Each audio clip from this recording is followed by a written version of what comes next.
Est-ce que tu as déjà vu une inondation, un incendie ou peut-être même un tremblement de terre?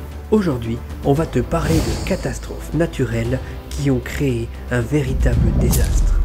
Alors, mets ta ceinture, accroche-toi, ça va décoiffer. Bah ouais, on sait tous ça. Les tsunamis, les séismes, les inondations. Oui, on parlera de ça, Léon. Et tu verras que c'est souvent deux types de catastrophes naturelles qui reviennent le plus souvent. Et tu verras aussi qu'elles se produisent majoritairement au Moyen-Orient ou à l'Extrême-Orient. Ah, je me demande bien lesquels ça peut être. Et en plus, dans ces endroits, il y a quand même plus de monde. L'impact en Chine sera quand même beaucoup plus chiffré qu'ailleurs. Enfin, si on a des vrais chiffres.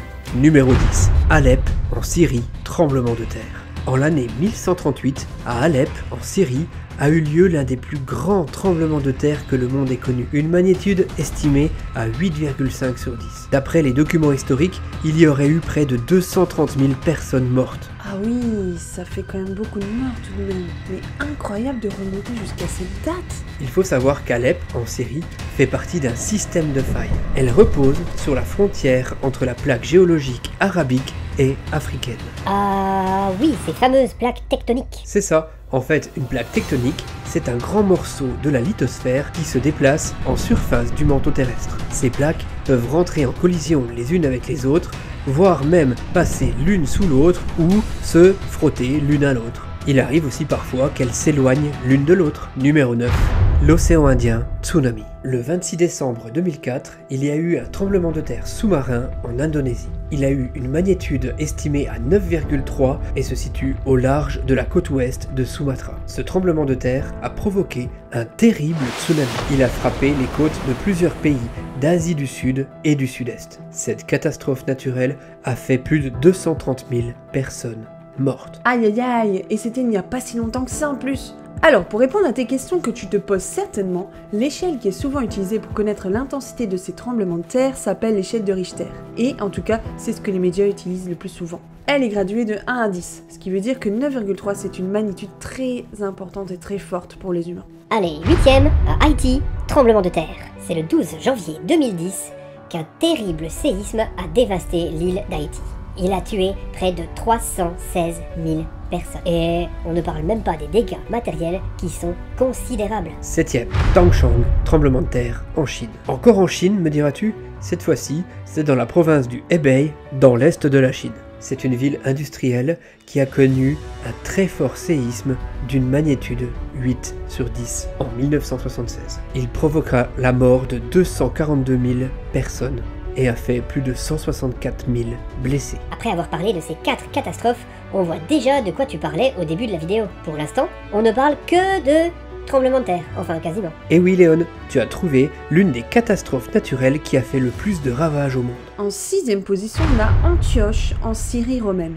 Un tremblement de terre. Antioche, qui est aujourd'hui turque, a été une ville de la province de Syrie sous l'Empire romain. Et en l'an 115, le 13 décembre selon les estimations, il y a eu un séisme de 7,5 qui a frappé cet endroit. D'après tous les écrits qu'on peut avoir, il y aurait eu 260 000 personnes décédées ce jour-là. Antioche se trouve à proximité du point triple commun aux plaques arabiques, africaines et anatoliennes.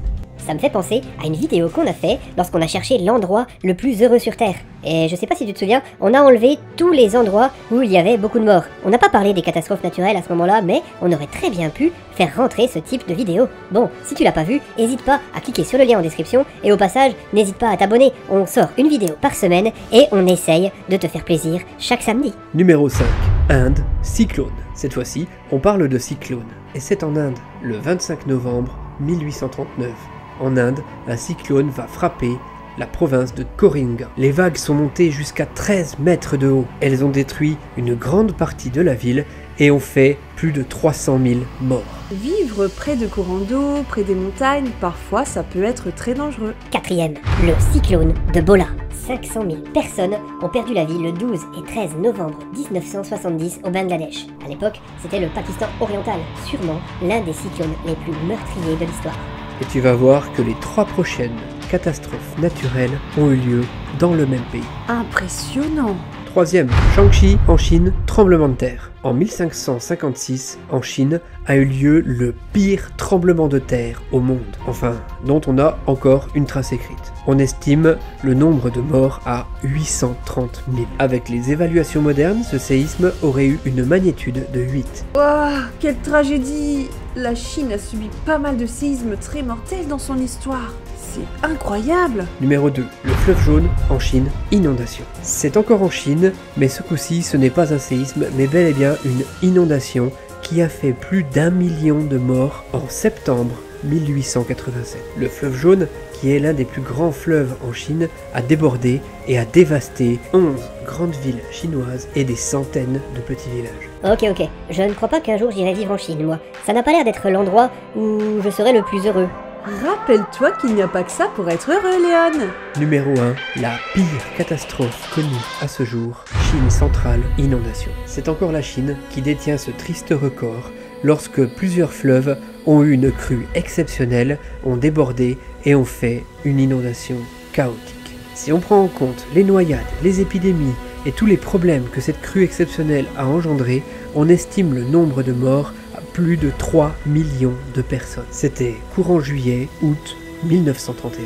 On parle beaucoup de la Chine et des pays voisins, mais il faut savoir que chaque année, beaucoup de catastrophes naturelles ont lieu un peu partout dans le monde. Peut-être qu'il y a moins de morts qu'en Chine, où l'on sait que la population y est très importante, mais les dégâts sont toujours tout aussi considérables. C'est vrai, Cathy, on se souvient tous de la canicule de 2003 qui a fait 72 000 morts. Et l'astéroïde qui est entré dans l'atmosphère en 2013 au-dessus de la Russie, il n'a pas fait de mort, mais indirectement, il a blessé 1500 personnes et a dévasté plus de 7000 bâtiments. D'ailleurs, on te prépare une vidéo sur les astéroïdes la semaine prochaine. Si tu ne veux pas la louper, pense à t'abonner. On pourrait répertorier encore beaucoup de catastrophes naturelles, je pense par exemple au récent tremblement de terre, mais le temps nous manque pour toutes les citer. De plus, on ne parle ici que de catastrophes naturelles qui ont laissé des écrits, mais qui sait, peut-être certaines catastrophes naturelles ont éliminé aussi toutes les traces historiques.